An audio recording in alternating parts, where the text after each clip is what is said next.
So I manuia lo tātou atino o malau whaafonga, ai alo mai o se whaopoponga o tātou telefou mai Sāmoa, o se mai el whaafonga. Wa manatu le fionga le minista o tupe, le fionga lau timu ia we lese ai, o le awheiloa i manisi o company ma pisinesi o lo whaatou teia pod kalame o ngā ruenga whaawai teimi, e whaamanino i eivaenga ua pāsia el kāpeneta, ta iala matula fonu fou le ua whaata oto. Talwai nei na whaeloa te tai o pod kalame o ngā ruenga whaawai teimi a putasi whale a lele, le fionga tuatanga loa Joanne and Dale, wa uma o na whaawatu sana talo sanga le fionga le minista sa se e mua le vaenga o ngā ruenga whaawai teimi,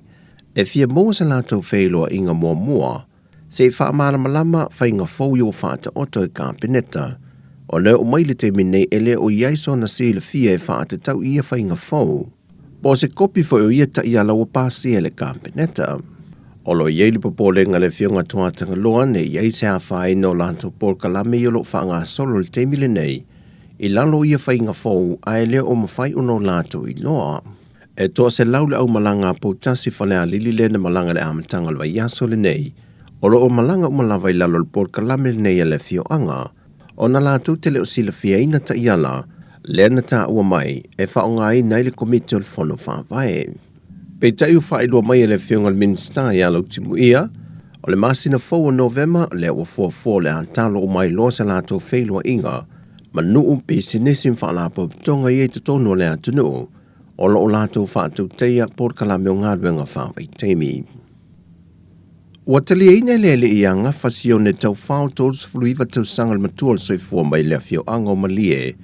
o na moli anga e lua, o le tū le fso soani le tangata na lave ila na taavale, ma le laisene ino le taavale na ia whaafoe ina. Pei tai o lo ia te ena le moli anga o le ave taavale whaata mala,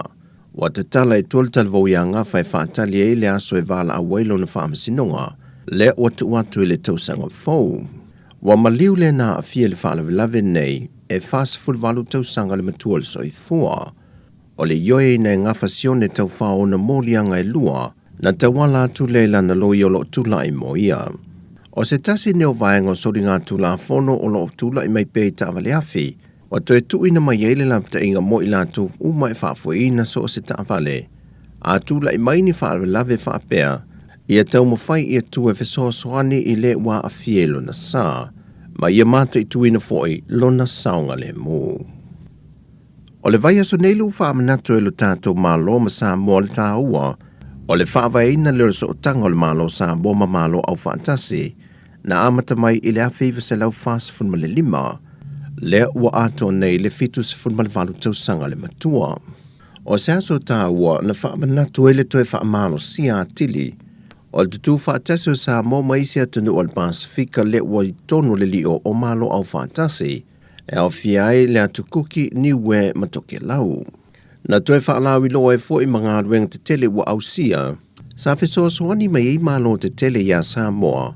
e le ngata wati nae, ai whape na fo i tūlanga tau ia o onga o whaalapo pitonga, e o fo i le vaenga tau soi fua malo lo ina. O lo te ena le fionga le whaipule o le itu malo sa nganga numera tasi le fionga loau kene tisio, mōlianga le fionga le whongwhitalai o le mota le fionga papali ili o te euma se pau, e ala ilona le mulmulita ia leo tula fono tu mau le mota, ilona le whaatasi atu i whontanga le palimene moa so e tolu. Na whaalia e lo au, na o atu ia te ire tusi mai le fionga le whongwhitalai, e na ia whaia se la whailoa inga le aso tolu se furu au kuso,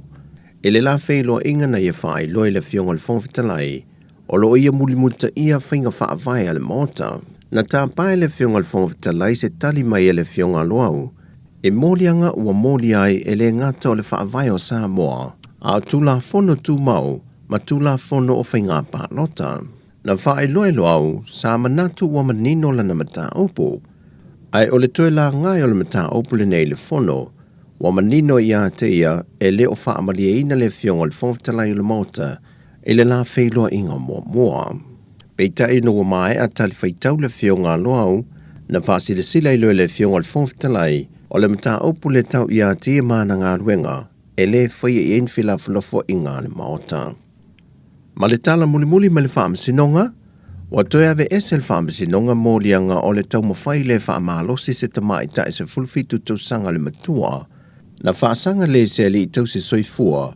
o na ele lava mau e langulang wai le tangia le tamai tae.